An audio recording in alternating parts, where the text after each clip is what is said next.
You've decided you're ready to become a parent, and suddenly you're overwhelmed with people who feel they have the right to inform you on the correct way to conceive, give birth, what fears you should have, and the proper way to parent. How do you filter through the opinions? How do you know what's trustworthy information and what's a myth or just plain outdated? Welcome to the Birth Ease podcast. Join your host Michelle Smith and her guests as they cut through the noise and fear by sharing valuable tips, tools, and proven methods that help you connect with your own inner wisdom as you navigate the sacred journey that is pregnancy, birth, and parenthood in a more relaxed and confident manner. This podcast does not constitute, nor is it intended, as medical advice. Hello, Birth Ease families. Welcome to your reprieve from the noise and the stress that can accompany us so often in our lives. I'm your host, Michelle Smith. On today's podcast, I'm incredibly honored and blessed to have with me today Amy Wright Glenn. Together, we will be honoring Pregnancy and Infant Loss Awareness Month, and Amy will be reflecting upon what healing means and focusing on ritual as a part of the healing journey. As the author of Birth, Breath, and Death, Meditations on Motherhood, Chaplaincy, and Life as a Doula, as well as the book Holding Space on Loving, Dying, and Letting Go, Amy Wright Glenn weaves together scholarly research with the heartfelt telling of stories in her work. She founded the Institute for the Study of Birth, Breath, and Death in 2015, drawing upon her interest in exploring pregnancy loss, the work of facing fear, cultural attitudes about birthing, and what it means to be a doula for the birthing and the dying. Amy offers innovative and inspiring professional development opportunities focusing on the self-care of teachers, doulas, midwives, chaplains, and all drawn to holding space for mindful birthing, living, and dying. Welcome, Amy, to the Birth Ease podcast. I am so very grateful to have you here with us today. Thank you, Michelle. It's a joy and an honor to be present with you. Thank you for inviting me to present and share ideas on this podcast. Thank you. Thank you so much. Can you share a little bit of what drew you to your work in perinatal loss and to develop the Institute? Absolutely.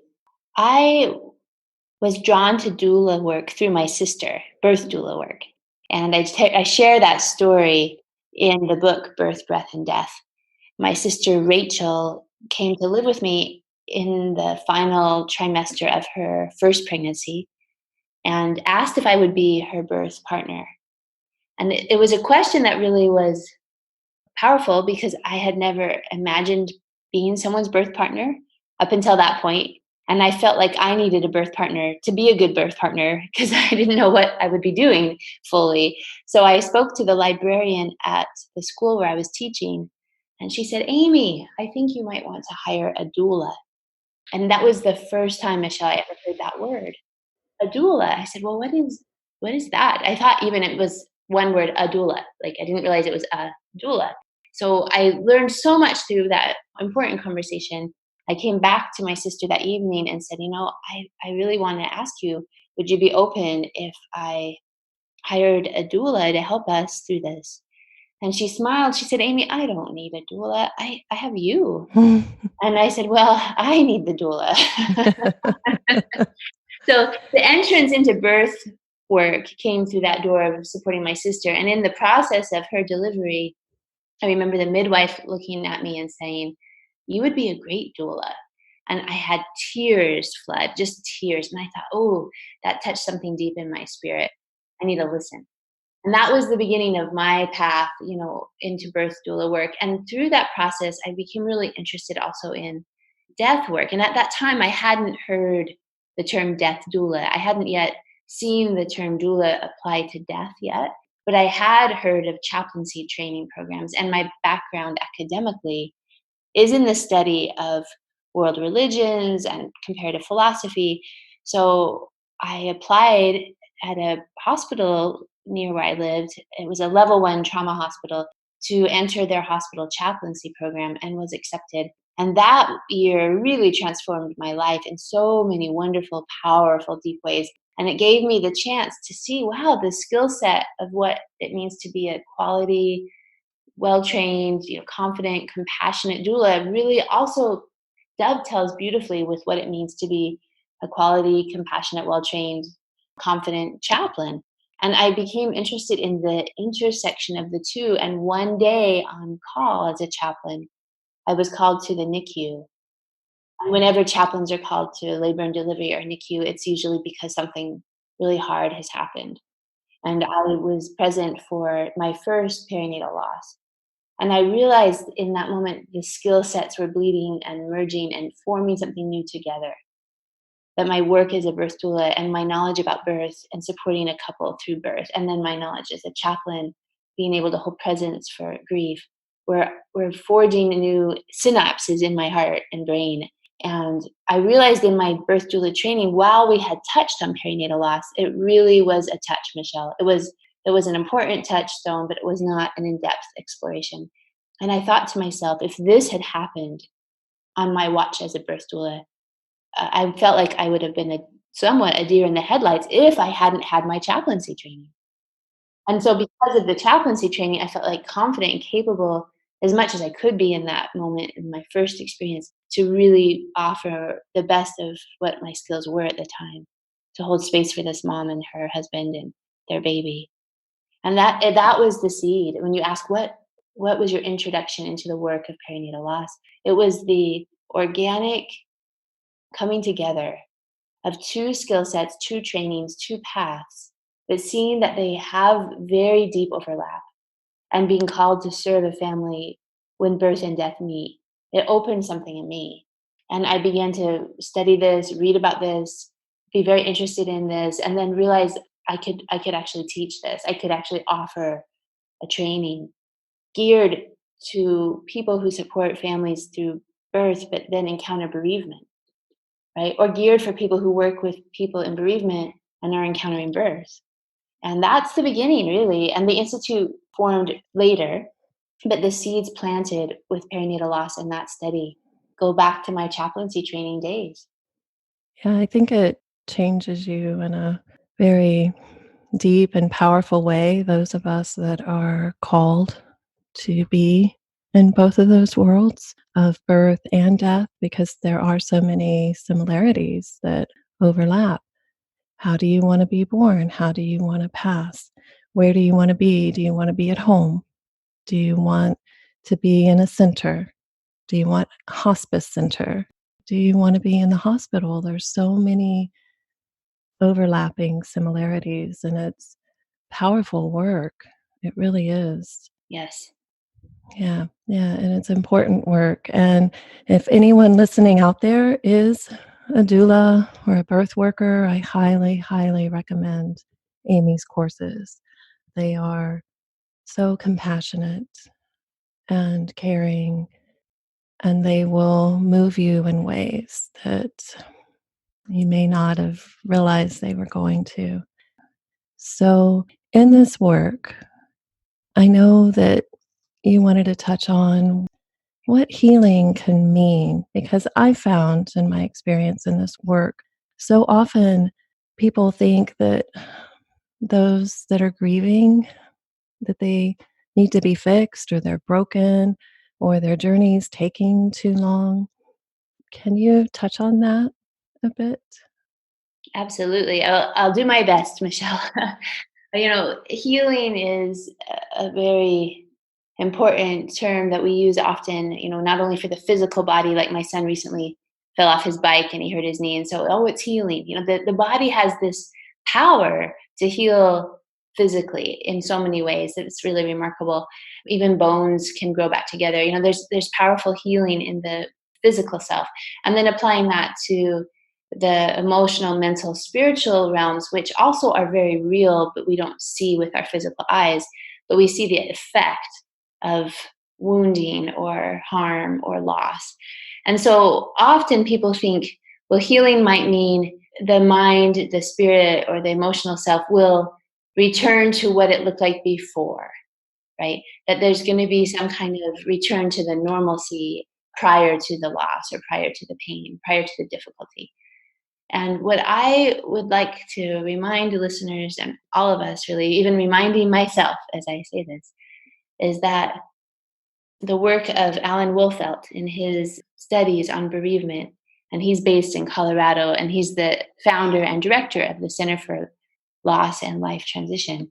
His work has been the study of many models of bereavement care, and he has a real deep, decades-long approach to this study. Many years of being in the trenches with people after the death of someone they love, or the loss of someone they love, or the end of a life chapter, the end of something that they treasure. And he found in his work that healing didn't mean a return to what was, or a fixing, as if you can like make the knee look like nothing happened. Like, okay, pretend that bike accident happened. It's done. You healed. Look at your knee. But often the things that really touch us or hurt leave marks, and they leave scars. It's very likely my son will have a mark on his knee from this experience. And so we're marked, we're touched by loss in deep ways that we may not see with our physical eyes, but we carry the energy of those we love, the memories, the regrets, the anger, the sorrow, all of it.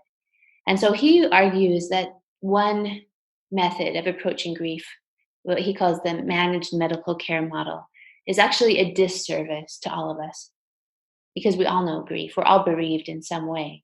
It's a disservice because it says we want to fix it. We want to return to what was, maybe before. We want to get back to being okay. And he says, no, back up. Grief changes us irrevocably. We're not the same, nor would we want to be. We transform every day, and through joy and sorrow, our bodies and our minds, our hearts, our spirits change. And loss is a deep, deep transition to integrate. So he uses the term reconcile. We, over time, learn to reconcile with the losses we've known.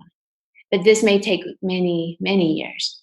And the reconciling can always have different edges or energies. If I, let's say, lost a baby around Christmas, every year, as soon as those Christmas trees show up in Walgreens, or I see them at Target, or I see the lights on the city streets, I will remember.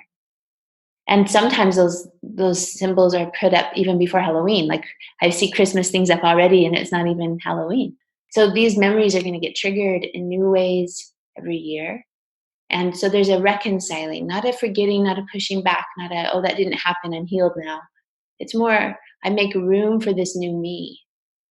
I make room for the parts of me that were touched so deeply by this, that I wept for hours. And I remember weeping for hours. I know what that felt like to mourn. And there may still be mourning that will move forward. The mourning is our expression of our grief.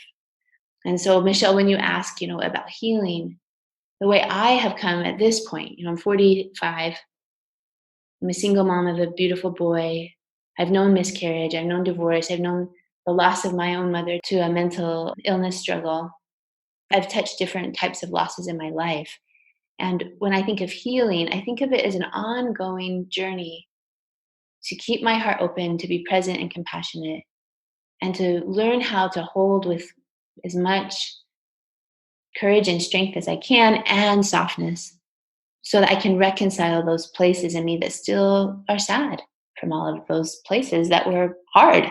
So healing is, I think, an approach to learning how to walk in a world where we do reconcile with things we didn't want to have happen, and they happened. Yeah, I agree. And I'm going to get teary, but as you're talking, I just lost, for the listeners, I just lost my beloved stepmom a week ago today. And on my way home, I drove by the hospital that she was at. And we knew she had liver cancer, but we weren't quite so prepared that it would happen that quickly. And on one hand, I'm grateful because she didn't suffer for long. But on the other hand, it's just hard, and those triggers hit you.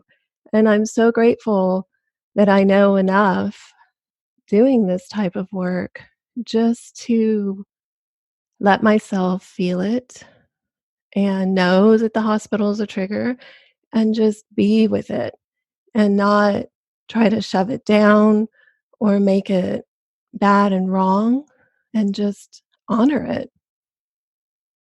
Right. Right. Right. So Wolfelt would say that our inner experience of loss, that he would call the grief, needs to be expressed through mourning. And that can be private, public, it can be a mixture of the two. It can be getting up in the middle of the night and going for a walk, around the apartment, remembering things, drinking water, having a few smiles or tears. I mean, mourning is our personal expression of grief. And when that doesn't happen, and when there's not space for it, or when it's shoved down, as you said, pushed down, the grief is still there. It's just kind of like frozen in us, or it becomes rigid in us. Or, I mean, I think the world, unfortunately, has enough people in it that walk around with lots of grief that they've never mourned.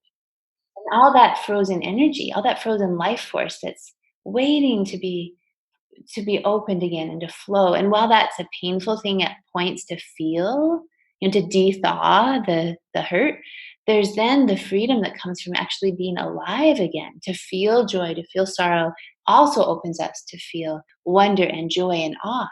Like, I think the human being and the energy of emotion is such that I don't think one can be fully like open to all that is quote good, that block all the negative, what we call quote negative.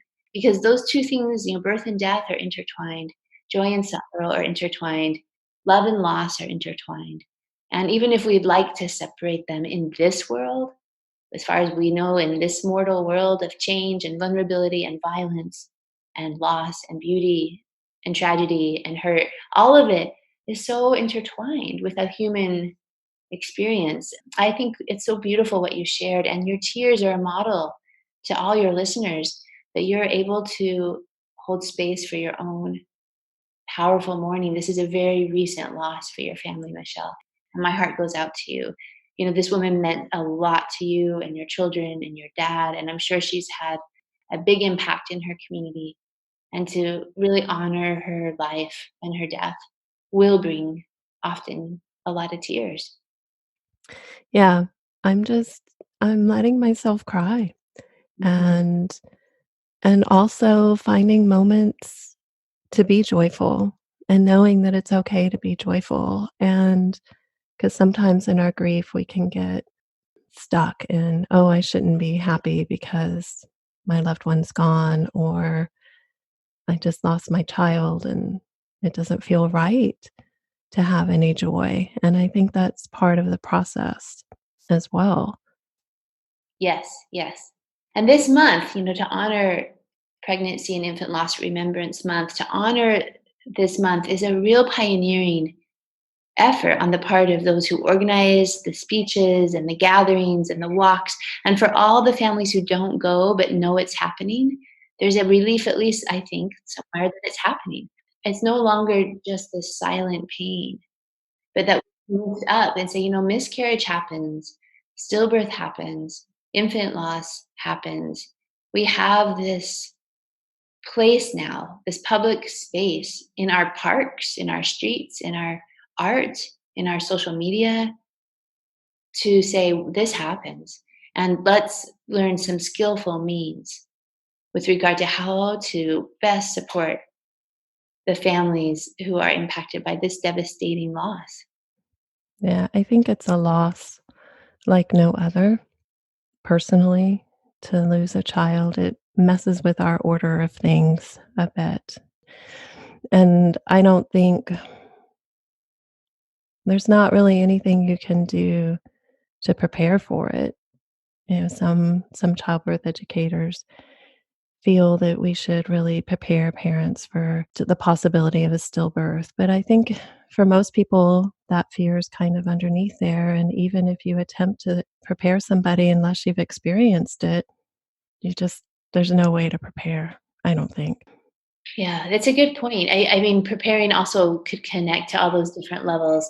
Preparing might mean these are your rights, these are your options. Think through what would matter to you. This is what could happen to your body. These are your choices around milk donation. This is, I think in that sense, similar to preparing for the death of a loved one later in life, it's really good to think through that when the brain is not in emergency mode. Right. It's really good to think through, well, what do I want in my will when I'm well, rather than 5 days before I might die, right? Because the brain in emergency mode isn't as clear.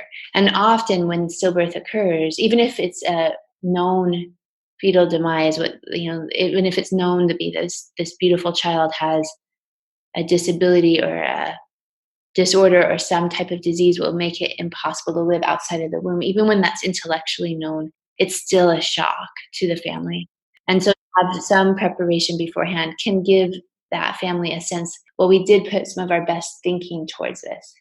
And we can rely or lean into that rather than have to invent the wheel while we're in the middle of traumatic shock and grief.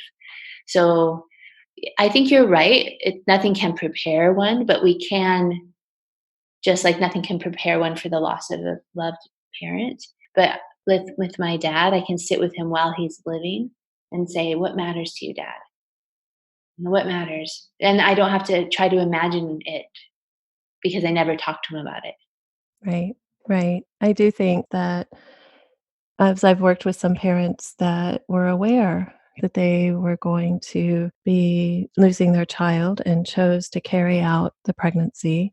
And I think it's a really beautiful thing. And in that, they do have time to think about their options and plan and prepare. And one couple I worked with, it was so beautiful.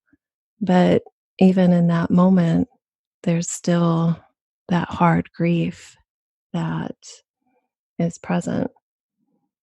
Right. And as you said, it's a grief like no other because it upends our expectation of the human life cycle. Even though we know through history babies have always died and there's always been miscarriage, there's this sense that it's not supposed to be. Right. Right. And so it upends like it not only is the death of the person we love, but it's the death of the dreams that person might have been.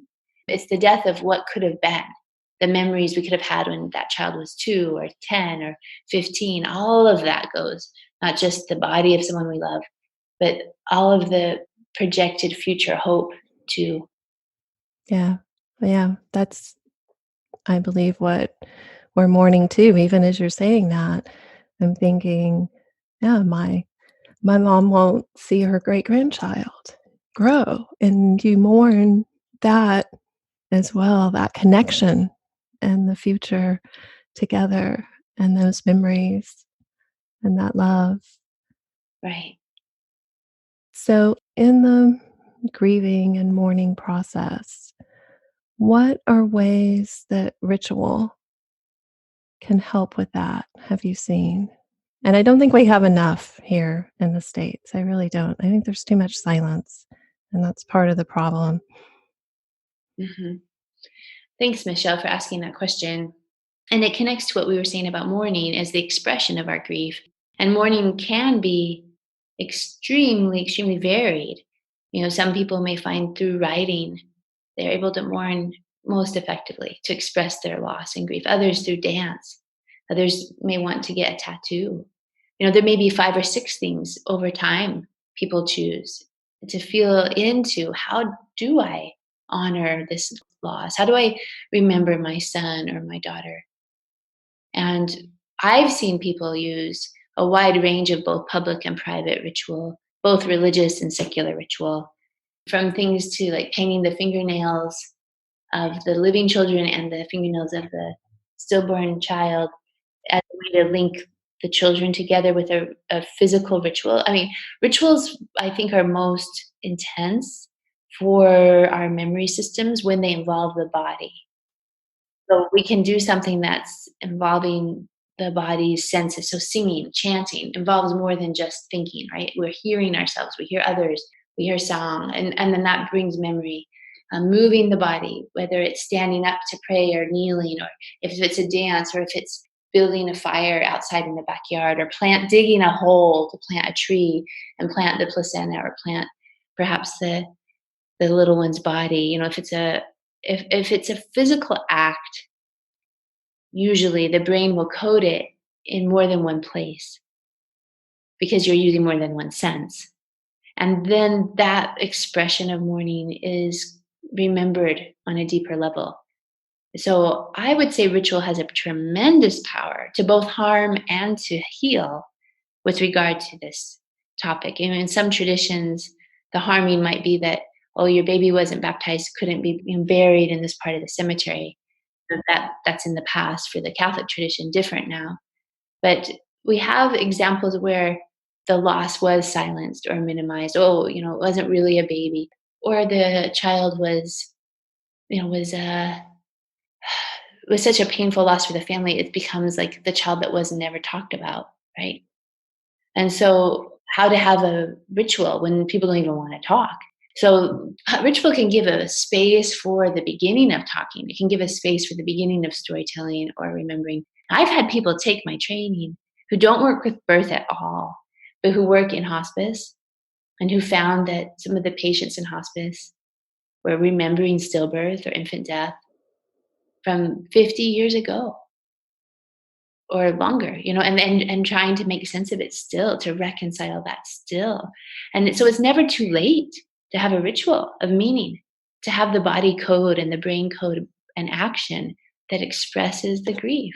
So you could have an older woman who maybe gave a child up for adoption or had an abortion she never told anyone about, or had a stillbirth and never saw the child's face, decades remembering that pain. And then it may come up somehow as she's nearing her own end of life. It doesn't mean the ritual couldn't be done.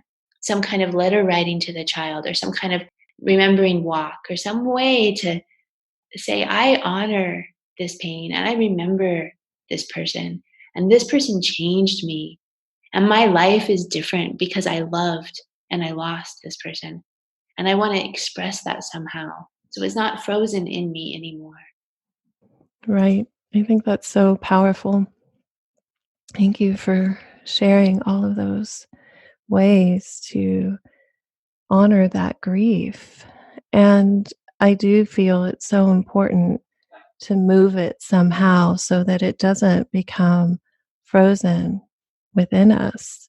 And that can happen because I feel, at least, that in our culture, if you lose someone, society kind of expects you to be completed with your grief in 24 to 48 hours or 2 weeks. If you lose a child, maybe you get a month, but I don't think we have enough ritual, or I'm searching for the right word because I'm still so raw right now. But like, just to sit with it. I don't think there's many people that can really, truly sit with someone who's grieving. Mm. Right, Michelle. And I think it's because we carry our own grief that's undigested. Mm, So it's a trigger. So I think as a culture, so let me back up and say this last weekend, I participated in a training in Miami, a level 1 Gottman Institute training, for couples therapy. It was excellent. yeah, they're amazing. Yeah. They're amazing. And the presenter described how that deep listening that's central to the Gottman work, where you get people out of the cycle of arguing about perpetual problems and find what they call the dream within the conflict, to really listen to each other's dreams and values that explain why they approach the conflict the way they do. You don't have to agree, but to really listen. He said that type of deep listening is really rare in our culture and in our marriages. And that might explain why we have such a high divorce rate overall. So to sit with, imagine that's not a death or a loss, that's a conflict. It's a difficult thing to have someone you love have a different point of view. And you've got to make a decision and you both have different points of view. It brings up some loss. Like, wait, I thought we were on the same team. And I thought that you got my back and now you don't. Now you're criticizing, or you're rolling your eyes at me. And there's a loss, like, wait, I'm losing my friend and my connection to you because we disagree. So this Gottman approach is to say, let's move the couple out of the despair of disagreeing and go into the dream within the conflict, and let them listen and nurture positive regard for each other again, and empathy for each other again. And if that is difficult, and that's not even a death, imagine how challenging it is to sit with someone who is grieving, like deeply grieving. That is much more difficult. So I would say that kind of deep sitting still with someone and being present with someone is counterculture to how we're currently being raised. And so how to strengthen the container of people to not only hold space for another's loss, but first to do some of that inner work and hold space for our own loss and grief. I mean, that first to me is the main question here, Michelle, is how do we do enough of that inner healing and archive so we aren't deeply flooded or triggered when we're sitting by someone who's describing loss, because it reminds us of all the loss we have had that we didn't know what to do with. Yeah. Yeah. Because we're expected, I think, a lot of times to be very stoic, or if you're stoic about your grief, then that is idealized often. And at least in our culture, I think in other cultures, that's not true. But I always think about Jackie Kennedy and how everybody extolled her virtues of being so quiet and stoic, but it doesn't always give space to own what we're feeling. Is that making any sense, what I'm saying? I think so. I think at different times and in different places, the energy of grief is approached, with kind of a cultural normative expectation. And in some cultures, there's a lot of wailing and public expression of sorrow. And in other cultures, there's a quietude that's expected. And everyone's personality is also different. So to be a quiet person in a wailing culture might feel weird. And to be a wailing person in a quiet culture would feel.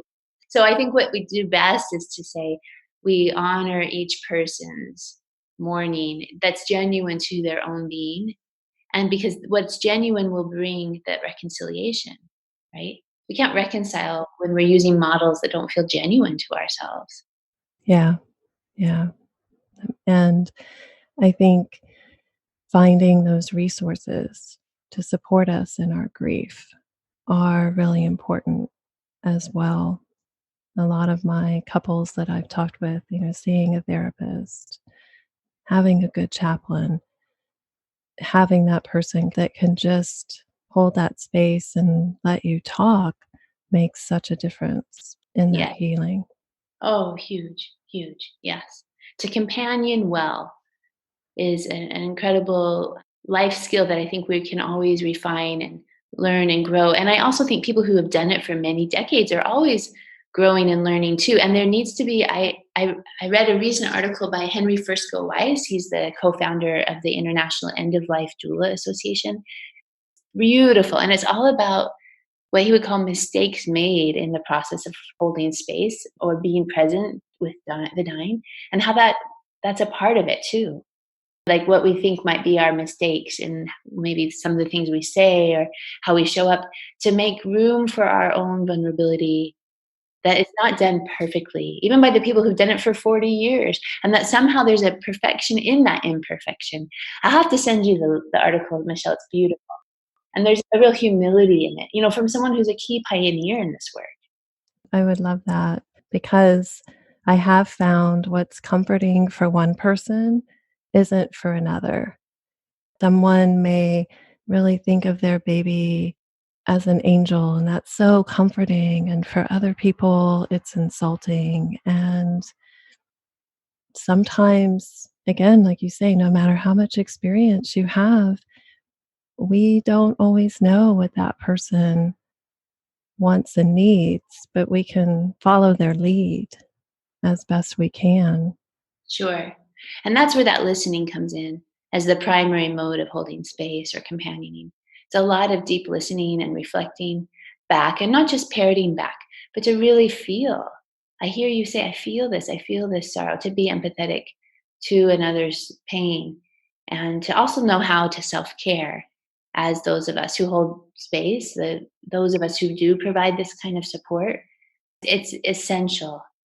I mean, all of you listening who do this work, please put it on the top of your list to care for self too, to keep your own energies flowing, your own self in the scope of your care. It's easy to care so much for others, we forget to get that massage or go for a walk on the beach and drink that glass of wine and watch the funny movie or do some yoga or make your favorite cookies or really put the phones away and the computers away and be present with your children and have a game night. Like that kind of care, that deep, soulful care is so key.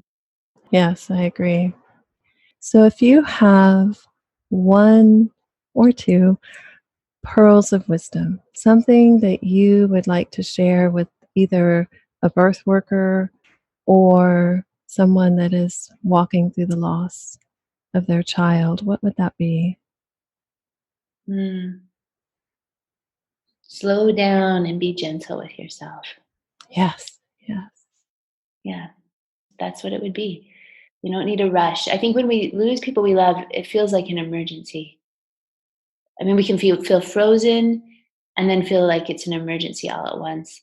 And that frozenness is the overwhelm. And the emergency is, oh my God, I really never wanted this to happen. What can I do to try to fix and control what I can control? But to be able to slow down and be gentle allows the energies to begin the process of slowly reconciling. And that may take decades. I mean, honestly, like I said, there are people who have at the end of life rituals of meaning that bring reconciliation more deeply into the heart and body from losses that were decades old.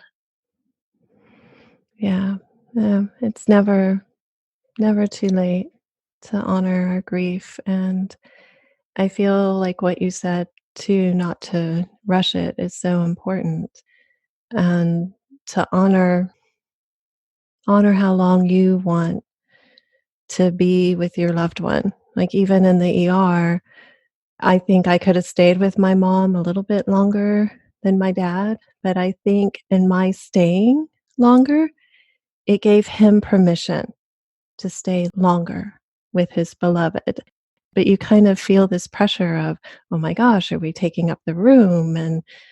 And should we move on? And the staff was great. This you stay as long as you want to. And when you've lost a baby, take all the time you want to hold that child and touch that child and feel your child and create those memories. Because you're right, it's the physical act that helps to create those memories. It's okay to take that time. Beautiful. I'm so glad you said that, Michelle, because that is key. That's part of that slowing down and being gentle is making sure that we, to whatever extent it's one's capable of, having things like a home funeral where it's much slower and it's in your home and you can take the time, or having a cuddle cot in the hospital room where you can have the baby with you overnight in the room. There's to slow everything down also means to really take the time one can have with their child as much as one can. Right, right. Because those are going to be those memories in that moment that are so powerful at the time.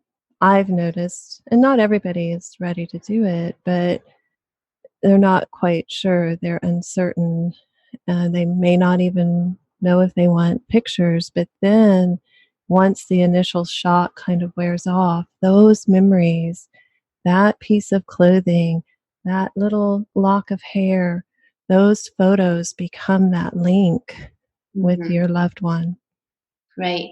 Many hospitals will take pictures, the staff will, even if the parent says, I don't want to see them. And I've talked to nurses who say, years later, a parent may call and say, oh, I really do want to see them. And they keep them and they're able to offer them then. So that's part of that reconciliation is to go at your own speed. But I think it would be wise for those around the bereaved family to do what we can to preserve memory so that when the couple's ready or when the parent is ready, they can tap into the archive of memory that has existed, whether it's a photo or whether it's a garden that was named after the baby that they finally visit, something like that. There's ways that I think that's key, that there's ways for those of us who are not in the epicenter of grief around infant and pregnancy loss to really be able to offer kind and clear support by keeping memory alive, by being willing to talk about these beautiful children that they're missing, by listening and listening and listening again. Right. And saying their names.